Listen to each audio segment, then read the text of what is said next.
Iran आणि अमेरिकेमध्ये 40व्या दिवशी शस्त्रसंधी. हॉर्मुझची सामुद्रधुनी खुली करण्यास इराण तयार. इराणचा 2 आठवड्यांचा शस्त्रसंधीचा प्रस्ताव आम्ही स्वीकारला. ट्रम्प यांची घोषणा. शस्त्रसंधी हा इराणचा विजय. इराणचे सर्वोच्च नेते मोजतबा खामेनी यांची प्रतिक्रिया. तर अंतिम कराराची चर्चा इस्लामाबादमध्ये होईल. खामेनी यांची माहिती. आखातातील देशातील शस्त्रसंधीचा तत्काळ परिणाम. शस्त्रसंधीची घोषणा होताच कच्च्या तेलाच्या किमती 20% घसरल्या. आखाती देशातील युद्धाचा औद्योगिक क्षेत्राला मोठा फटका. महाराष्ट्राची एका महिन्यात 1 लाख कोटींची निर्यात घटली.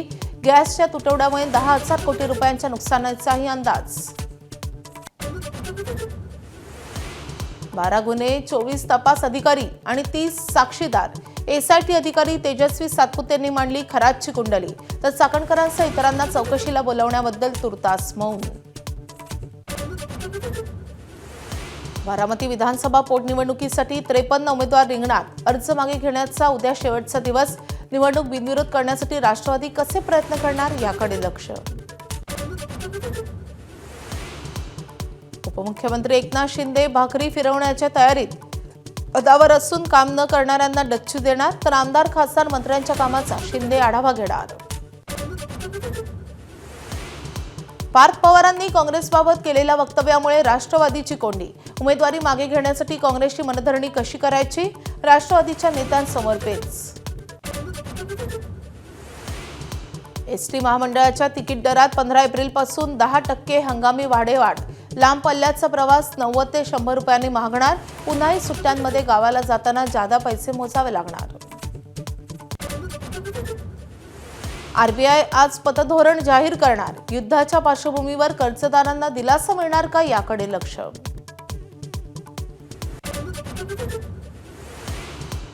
राजस्थान रॉयल्सची विजयी घोडदौड सुरूच. मुंबई इंडियन्सवर 27 धावांनी विजय.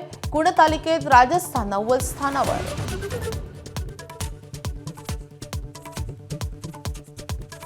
Headlines brought to you by चितळेंची भाकरवडी. एकदम खास, कारण चवीला भारी आणि पाम ऑइल अजिबात नाही. ब्रेक नंतर बुलेटिनमध्ये आपलं पुन्हा एकदा स्वागत. आता युद्धभूमीवरून आत्ताची सगळ्यात मोठी बातमी येते.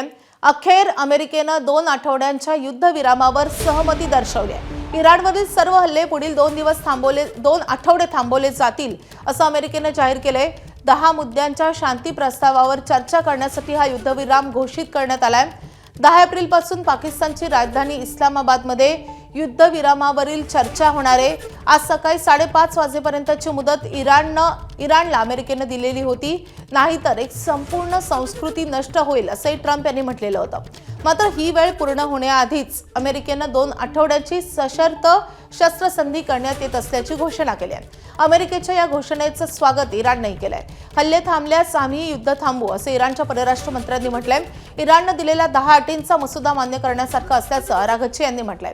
तर हॉर्मुझची सामुद्रधुनी खुली करण्याची अट अमेरिकेनं घातली होती. या अटीला इराणनेही सकारात्मक प्रतिसाद दिलाय. इराण हॉर्मुझ पूर्णपणे आणि लगेच खुलं करायला तयार झाल्याचे डोनाल्ड ट्रम्प यांनी म्हटलंय.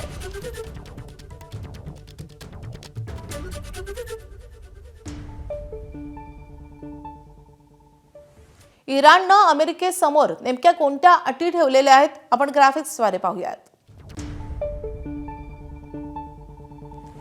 तातडीनं हिंसा थांबवा ही इराणची पहिली मोठी अट आहे. दुसरी महत्त्वाची अट, हॉर्मुझ सामुद्रधुनीवर इराणचं नियंत्रण कायम राहील. युरेनियम संवर्धनास परवानगी देण्याची देखील इराणची अट आहे. सर्व प्राथमिक आणि दुय्यम निर्बंध काढून टाकणे. संयुक्त राष्ट्र सुरक्षा परिषदेच्या सर्व ठरावांचा अवलंब थांबवणे. गव्हर्नन्स बोर्डच्या सर्व ठरावांचा अवलंब थांबवणे. इराणला नुकसान भरपाई देणं. पश्चिम आशियातील अमेरिकेचं सैन्य मागे घेणं. आणि लेबनॉनमधील हिजबुल्ला विरुद्ध युद्धासह सर्व संघर्षांवर युद्धविराम ही देखील इराणची महत्त्वाची अट आहे.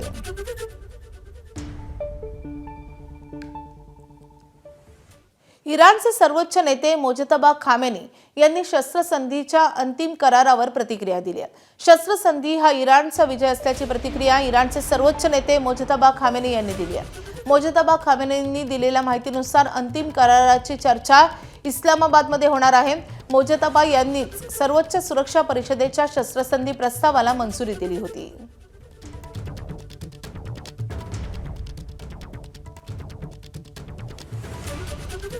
तर या युद्धविरामामुळे इराणला नेमकं काय मिळालंय आपण ग्राफिक्सद्वारे पाहूयात.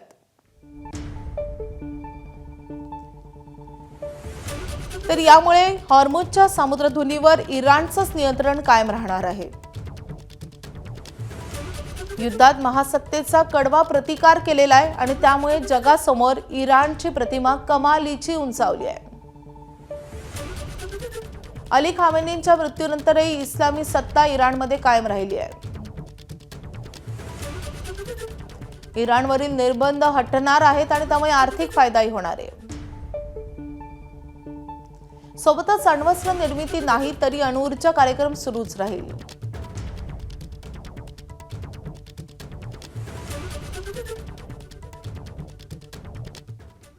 तर या 40 दिवसांच्या युद्धानंतरही अमेरिकेचे हात मात्र कसे रिते झालेत आपण ग्राफिक्सद्वारे पाहूयात.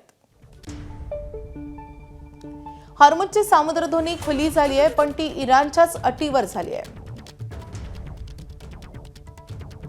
इराण कधी अण्वस्त्र निर्मिती करणार नाही याची शाश्वती नाही. इराण बॅलिस्टिक क्षेपणास्त्र बनवू शकणार नाही हा दावाही फोल ठरला आहे.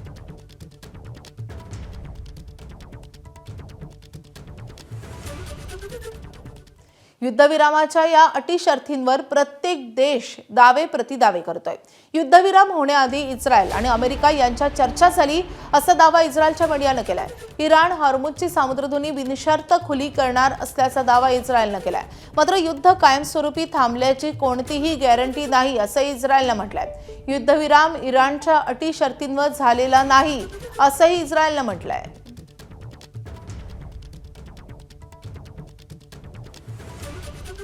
आणखी एक महत्त्वाची अपडेट म्हणजे युद्धविरामाला अखेर इस्रायलची देखील सहमती आलेली आहे.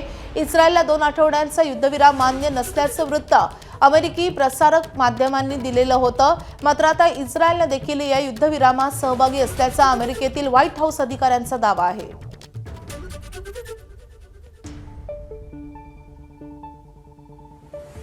तर युद्धविरामाच्या पार्श्वभूमीवर आणखी एक मोठी बातमी आहे. युद्धविरामाची घोषणा होताच कच्च्या तेलाच्या दरात 20% घसरण पाहायला मिळते.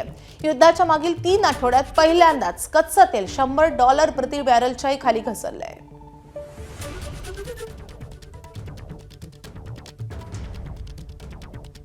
युद्धविरामामुळे आशियातील शेअर बाजारात उत्साह पाहायला मिळतोय.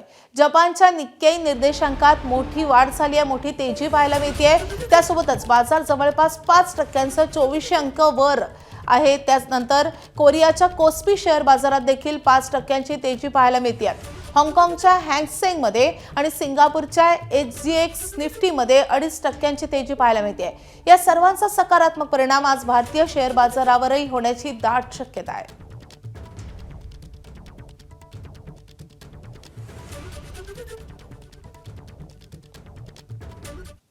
युद्धविरामानंतर इराणमध्ये आनंदोत्सव साजरा होतोय. इराणी नागरिकांनी रस्त्यावर उतरून साजरा केलाय हा आनंदोत्सव. मोजतबा खामेनींच्या विजयाची नारेबाजी इराणमध्ये सुरू आहे.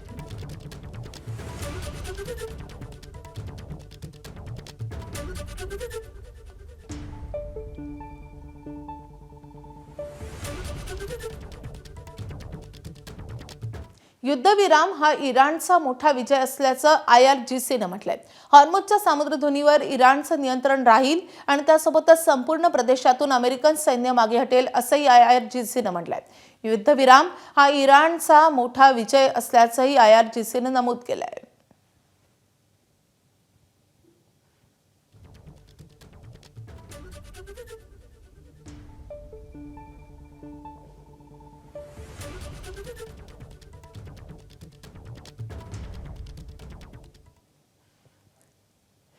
तर आंतरराष्ट्रीय घडामोडींचे अभ्यासक शैलेंद्र देवळाणकर सर सध्या आपल्यासोबत आहेत. युद्धविराम झालेला आहे आणि त्याच अनुषंगानं विश्लेषण करण्यासाठी सर आपल्यासोबत जोडले गेलेले आहेत. सर, तुमचं स्वागत आहे. 40 दिवस युद्ध चाललेलं आहे आणि अखेर हा युद्धविराम होतोय. याकडे नेमकं कसं पाहायचं? हा केवळ एक स्वल्पविराम असणार आहे किंवा फुल स्टॉप असणार आहे? कसं बघायचं याकडे नेमकं? नाही, नक्कीच ही जगाला एक अतिशय दिलासा देणारी, भारताला पण दिलासा देणारी बाब आहे. गेल्या 40 दिवसांपासून हा संघर्ष सातत्याने चिघळत चाललेला होता. सर्वात महत्वाचं म्हणजे काल जगाची एकूणच अवस्था ही अस्थिर होती, असुरक्षित होती. त्याचं कारण असं आहे की अमेरिकेचे राष्ट्राध्यक्ष, जगातली सगळ्यात मोठी लोकशाही, आणि पहिल्यांदा अमेरिकेच्या राष्ट्राध्यक्षाकडनं ज्या पद्धतीची भाषा ट्विटच्या माध्यमातून वापरली गेली, ज्यामध्ये त्यांनी उघडपणे सांगितले की इराणची अख्खी संस्कृती आम्ही नष्ट करून टाकू. त्यामुळे अशा स्वरूपाच्या अटकळी लावल्या जात होत्या की काय अमेरिका एखाद्या मोठ्या अण्वस्त्रांचा, अणुबॉम्बचा वापर करणार आहे का? ज्या यापूर्वी अमेरिकेने दुसऱ्या महायुद्धामध्ये जपानवरती, नागासाकी आणि हिरोशिमावरती अणुबॉम्ब टाकला होता. संस्कृती नष्ट करण्याचा नेमका अर्थ काय होतो? त्यानंतर अमेरिकेच्या व्हाईस प्रेसिडेंट व्हॅन्सनी देखील सांगितलं की आमच्या टूल किट मध्ये अनेक गोष्टी आहेत, आणि त्यामुळे अनेक संशयाला वाव होता. सगळीकडे भीतीचं वातावरण होतं. याचं कारण असं होतं की इराणनी देखील त्याला प्रत्युत्तर देत सांगितलं होतं की अमेरिका आणि त्यांच्या कोणत्याही मित्र देशाला आम्ही पुढच्या अनेक वर्ष तेल मिळू देणार नाही. आम्ही आखातामधल्या सगळ्या ऑइल रिफायनरीज या उडवून टाकू. आणि त्यामुळे स्वाभाविकपणे सगळ्या जगाची अवस्था अत्यंत अवघडल्यासारखी झालेली होती. मात्र ही जी डेडलाईन होती, जी आज भारतीय वेळेनुसार 5:30 वाजता संपणार होती, त्याच्या 1 तास पूर्वी व्हाईट हाऊस कडनं, म्हणजे अमेरिकेकडनं याची घोषणा झाली की एक सीजफायर झालेला आहे. आणि सगळ्यात महत्वाचं म्हणजे इराणची जी सिक्युरिटी काउन्सिल आहे त्यांनी देखील त्याला दुजोरा दिलेला आहे. आणि आता हे सीजफायर झालंय, याच्यामध्ये काही टर्म्स कंडिशन्स या इराणकडनं टाकल्या गेलेल्या आहेत. ऑफकोर्स त्याच्यामध्ये सगळ्यात महत्वाची जी दिलासा देणारी बाब आहे ती म्हणजे स्टेट ऑफ हार्मुज, ज्याचं ब्लॉकेड किंवा जिथनं ऑइल ट्रान्सपोर्टेशन हे गेल्या ऑलमोस्ट 30 दिवसांपासून, महिन्यापासून बंद झालेलं होतं, ते आता कंडिशनल वेने, म्हणजे त्याच्यावरती काही लेवी किंवा काही ड्युटी चार्ज केली जाईल इराणकडनं आणि ओमानकडनं, आणि ते जो पैसा आहे तो इराण हा रिकन्स्ट्रक्शन साठी वापरेल, अशा प्रकारची कंडिशन टाकली. मात्र तेलाचा पुरवठी साखळी जी आहे, जी पूर्णपणे विस्कळीत झाली होती, ती काही प्रमाणामध्ये पूर्ववत होण्यासाठी मदत होती आहे. सर्वात महत्वाचं म्हणजे तेलाच्या किमती ज्या हा संघर्ष सुरू झाल्यानंतर $70 प्रति बॅरलच्या खाली होत्या, ज्या वाढून $120 पर्यंत गेल्या होत्या, त्या आज तात्काळ कमी झाल्या, त्या $94 पर्यंत येऊन थांबलेल्या. त्या नक्कीच दिलासा देणारी बाब आहे. पुढचे 10-12 दिवस हे बॅक चॅनल डिस्कशन्स होत राहतील. अनेक कंडिशन्स इराणकडनं टाकल्या गेलेल्या ज्या अमेरिकेला ऍक्सेप्ट होणार नाही, अमेरिकेच्या कंडिशन इराणला होणार नाही. मात्र एक आहे की याच्यामध्ये काहीतरी भयानक, काहीतरी एखादा न्यूक्लिअर वेपन म्हणा किंवा मदर ऑफ ऑल बॉम्ब हा टाकला जाणं, सिव्हिलियन कॅज्युलिटीज प्रचंड मोठ्या प्रमाणात होणार होत्या. अशा प्रकारचा विध्वंस काही काळासाठी का होईना थांबला आहे असं आपल्याला म्हणता येऊ शकतं. नक्कीच हा विध्वंस काही काळासाठी थांबलेला आहे. मात्र ज्याचा तुम्ही उल्लेख केला की आता चर्चेचं गुराळ सुरू होणार आहे, दोन्ही देशांमध्ये आता चर्चा सुरू होणार आहे. कशी ही चर्चा होणार आहे आणि या ज्या अटी शर्ती आहेत इराणच्या, तर त्याकडे अमेरिकेची त्यावर काय प्रतिक्रिया असू शकते? कारण अमेरिकेकडनं किंवा डोनाल्ड ट्रम्प यांच्याकडून असं म्हटलेलं आहे की या ज्या अटी आहेत त्या विचार करण्यासारख्या किंवा त्या पूर्ण करण्यासारख्या आहेत. तर खरंच अमेरिका सकारात्मक प्रतिसाद देईल का या चर्चेमध्ये? बघा, अमेरिकेमध्येची अवस्था देखील अतिशय अवघडल्यासारखी होती. साधारणतः 40 दिवस हा संघर्ष चालला, आणि जर प्रश्न हा विचारला गेला की अमेरिकेने याच्यातनं काय अचीव्ह केलं, हा इस्रायलने याच्यातनं काय अचीव्ह केलं, हा अतिशय कळीचा मुद्दा आहे. ज्यासाठी हे सगळं ऑपरेशन केलं गेलं, इराणमध्ये रेजिम चेंज करणं, रेजिम चेंज इराणमध्ये झालेला नाहीये. इराणचे न्यूक्लिअर इन्स्टॉलेशन हे पूर्णपणे उद्ध्वस्त करणं, ते न्यूक्लिअर इन्स्टॉलेशन उद्ध्वस्त झालेले नाहीये. केवळ 24 तासामध्ये, मागच्या 24 तासामध्ये इराणकडनं 600 बॅलिस्टिक मिसाईल्स किंवा मिसाईल्स फायर केले गेले. याचा अर्थ मिसाईल त्यांचे पूर्णपणे उद्ध्वस्त झालेले नाहीये. फक्त स्टेट ऑफ हार्मुजचं ब्लॉकेड हे काही प्रमाणामध्ये ओपन झालेलं आहे. अमेरिकेमध्ये देखील 10 पैकी 8 नागरिकांचा या संघर्षाला विरोध होता. त्यामुळे डोनाल्ड ट्रम्प हे देखील कुठेतरी याच्यातनं एखादा एक्झिट आहे का ह्या विचारामध्ये होते. आणि प्रामुख्याने इराणच्या बाबतीमध्ये देखील आपल्याला असं म्हणावं लागेल की ज्या पद्धतीने त्यांनी पूर्वी इराणचं डिफेन्स इन्फ्रास्ट्रक्चर टार्गेट केलं, मग ऑइल इन्फ्रास्ट्रक्चर टार्गेट केलं आणि आता सिव्हिलियन इन्फ्रास्ट्रक्चरवरती ते येणार होते. त्यामुळे कदाचित इराणी जनतेचा देखील इराणच्या सरकारवरचा दबाव हा वाढला असता, कारण जर सिव्हिलियन कॅज्युअलिटीज वाढल्या असत्या तर मला असं वाटतं दोन्ही साईडकडनं प्रचंड प्रेशर होतं आणि त्यामुळे दोन्ही साईड ह्या सीज फायरसाठी तयार झालेल्या आहेत. अर्थात सर्वच कंडिशन इराणकडनं टाकलेल्या अमेरिकेला ऍक्सेप्ट होतील का अशी शक्यता कमी आहे. मात्र ज्या ऍक्सेप्टेबल आहे त्याच्यामध्ये प्रामुख्याने इराणचं झालेलं नुकसान असेल त्यामध्ये ती नुकसान भरपाई स्टेट ऑफ हॉर्मुझच्या ड्युटीमधनं किंवा लेव्हीमधनं ते कॉम्पन्सेट करू शकतात. हा एक त्यातला महत्व. इराणवरचे सँक्शन जे आहेत, आर्थिक निर्बंध आहेत, एक न्यूक्लिअर सोडलं तर इतर गोष्टींसाठी जे आर्थिक निर्बंध जे टाकले होते ते काढता येण्यासारखे निश्चितपणे आहेत. सगळ्यात महत्वाचं म्हणजे पण इराणच्या काही मागण्या, फॉर एक्झाम्पल स्टेट ऑफ हॉर्मुझ मध्ये लिगल सॉव्हरिनिटी इराणची असावी, ही मागणी अमेरिकेला कदाचित ऍक्सेप्ट होणार नाही. त्याचप्रमाणे अमेरिकेचे मिलिटरी इन्स्टॉलेशन्स आखातामधले बंद करावेत, ते त्यांना कदाचित मान्य होणार नाहीत. सिमिलरली काही अमेरिकेकडनं टाकल्या गेलेल्या अटी ज्या आहेत त्या इराणला मान्य होणार नाहीत. त्यातली पहिली अट अशी आहे की पूर्णच्या पूर्ण न्यूक्लिअरचा युरेनियम एनरिचमेंटचा जो प्लॅन्ट आहे किंवा प्रोग्राम आहे तो पूर्णपणे बंद करून टाकणं, हे कदाचित होण्याची शक्यता फार कमी वाटते. ते एनर्जी, पीसफुल एनर्जीसाठीचा वापर करू शकतं. मला असं वाटतं की आता डिप्लोमसी पुढे आलेली आहे, आता मिलिटरी बॅक सीटला गेलेली आहे, त्यामुळे बॅक चॅनल्स होतील, एखाद्या न्यूट्रल प्लेस पाहिली जाईल, मग ती टर्की असू शकते, ती जॉर्डन असू शकतं आणि अशा एखाद्या न्यूट्रल ठिकाणी ह्या चर्चा होऊ शकतात आणि त्याच्यामध्ये टर्म्स कंडिशन होतील. मात्र जे काहीतरी भयानक घडून अख्खी पुरवठा साखळी म्हणा किंवा जगाला जे वेठीस धरणं होतं तो वेठीस धरण्याचा प्रकार काही प्रमाणात कमी झाला, काही प्रमाणात कमी दिलासा मिळाला असं आपल्याला म्हणता येऊ शकतं. सर, एक भारतीय म्हणून या सगळ्या बातम्यांकडे बघताना एक प्रश्न नक्की पडतो, तो म्हणजे युद्धविरामाच्या या चर्चा इस्लामाबादमध्ये का होत आहे? यामुळे पाकिस्तानचं महत्व वाढू शकेल? नाही, अजिबात नाहीये. तुम्ही बघा की याच्यामध्ये पाकिस्तानकडनं ऑफर दिली गेलेली आहे की ह्या ज्या चर्चा आहेत ह्या पुढच्या चर्चा ह्या इस्लामाबादमध्ये होऊ शकतात. मात्र आपण लक्षात घेणं की त्याला इराणने अजून दुजोरा दिलेला नाहीये. दुसरा मुद्दा असा आहे की इस्रायलला ऍक्सेप्ट करणं शक्य नाहीये. याचं कारण लक्षात घ्या तुम्ही की यापूर्वी पाकिस्तानी उघडपणे इस्रायलचं अस्तित्व नष्ट करण्याच्या धमक्या दिलेल्या आहेत. ज्या टर्कीने इस्रायलच्या विरुद्ध विडा उचलला होता त्या टर्कीला अणुबॉम्ब देण्याचं देखील पाकिस्तानने मान्य केलेलं होतं. त्यामुळे इस्रायल याला दुजोरा देईल, इस्रायल याला ऍक्सेप्ट करेल असं अजिबात नाहीये. इराणने देखील पाकिस्तानच्या बाबतीमध्ये त्यांच्याकडे पीस टॉक्स होतील असं नाहीये.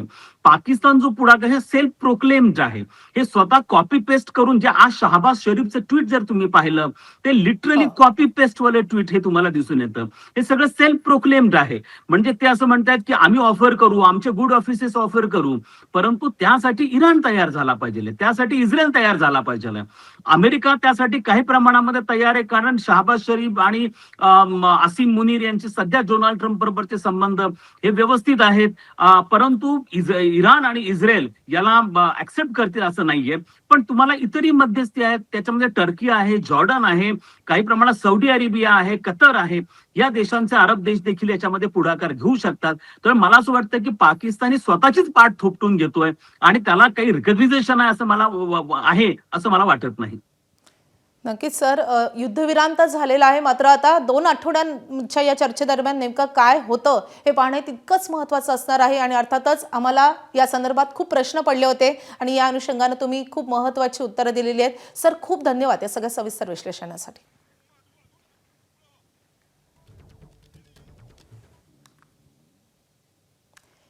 तर युद्धविरामाची घोषणा झाल्यावर इराणनं इस्रायलच्या दिशेनं एक प्रतिकात्मक क्षेपणास्त्र सोडलंय.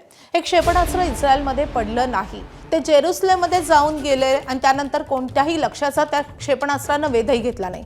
युद्धविरामाची घोषणा करणारं हे क्षेपणास्त्र होतं अशी माहिती समजते.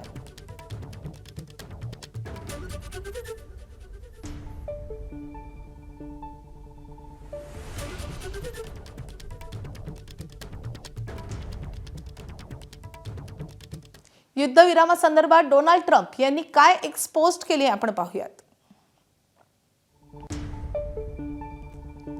पाकिस्तानचे पंतप्रधान शहबाज शरीफ आणि फील्ड मार्शल मुनीर यांच्याशी चर्चेनंतर त्यांनी मला आज रात्री इराणवरील होणारी कारवाई थांबवण्याची विनंती केली.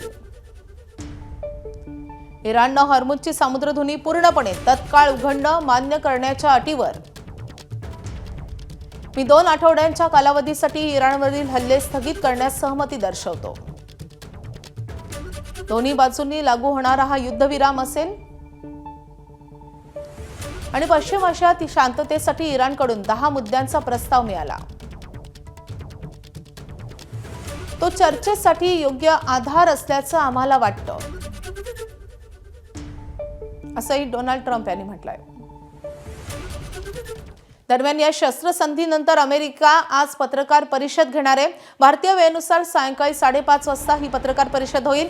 या पत्रकार परिषदेत डोनाल्ड ट्रम्प काय बोलणार याकडे संपूर्ण जगाचं लक्ष लागलंय.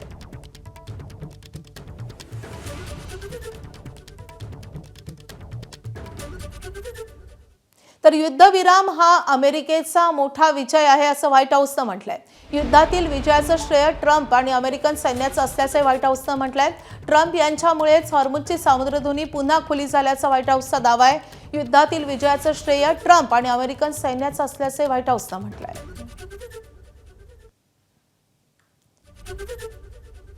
तर व्हाईट हाऊसनं नेमके काय काय दावे केलेले आहेत या युद्धविरामादरम्यान आपण पाहूयात. हा अमेरिका, ट्रम्प आणि अविश्वसनीय अशा लष्कराचा विजय आहे. ऑपरेशन एपिक फ्युरीच्या सुरुवातीपासूनच ट्रम्प म्हणत होते युद्ध 4 ते 6 आठवडे चालेल. आमच्या जवानांच्या अविश्वसनीय क्षमतेच्या जोरावर 38 दिवसातच प्रमुख लष्करी उद्देश साध्य झाले. आमच्या लष्करी यशामुळे ट्रम्प आणि टीमला इराण विरुद्ध कठोर अटी ठेवून राजनैतिक चर्चा करणं शक्य झालंय. इतकंच नाही तर ट्रम्प यांनी हॉर्मुझची सामुद्रधुनी खुली करून दाखवली आहे.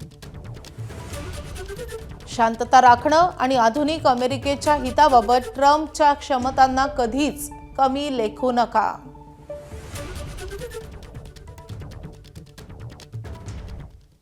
युद्धविरामाच्या घोषणेनंतर इराणच्या सुरक्षा परिषदेचं मोठं वक्तव्य येतंय. शस्त्रसंधी म्हणजे युद्धाचा अंत नाही असं इराणनं म्हटलंय.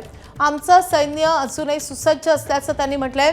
शत्रूनं चूक केली तर आमचीही बोटं ट्रिगरवरच राहतील असं इराणनं म्हटलंय. चीनच्या मध्यस्थीनंतर इराण शस्त्रसंधीला तयार झाल्याची माहिती अमेरिकेच्या माध्यमांनी दिली आहे. युद्धविरामावर मुजतबा खामेनींचा शिक्कामोर्तब झालेला आहे आणि त्यानंतर अमेरिकन माध्यमांचा हा दावा येतोय. चीनच्या मध्यस्थीनं इराण शस्त्रसंधीला तयार झाल्याचा अमेरिकन माध्यमांचा दावा आहे. तर पाकिस्तानची राजधानी इस्लामाबादमध्ये इराणसोबत चर्चेची तयारी सुरू झाली आहे. अमेरिकेचे उपाध्यक्ष JD व्हान्स चर्चेसाठी इस्लामाबादमध्ये जाण्याची शक्यता आहे. तसेच त्यांच्यासोबत वरिष्ठ अधिकारी चर्चेत सहभागी होतील. अमेरिका आणि इराणची समोरासमोर चर्चा होणार आहे. तर पाकिस्तानचे पंतप्रधान शहबाज शरीफ यांनी या युद्धविरामावर नेमकी काय प्रतिक्रिया दिली आहे तेही पाहूयात. इराण, अमेरिका यांनी आपल्या सहयोगी राष्ट्रांसह लेबनॉन आणि इतर ठिकाणी युद्धविराम जाहीर केला आहे. या निर्णयाचं मी स्वागत करतो. दोन्ही देशांचे आभार. 10 एप्रिलला दोन्ही देशांच्या प्रतिनिधी मंडळाला इस्लामाबादला चर्चेसाठी येण्याचं आमंत्रण देतो. एबीपी माझा, उघडा डोळे बघा नीट.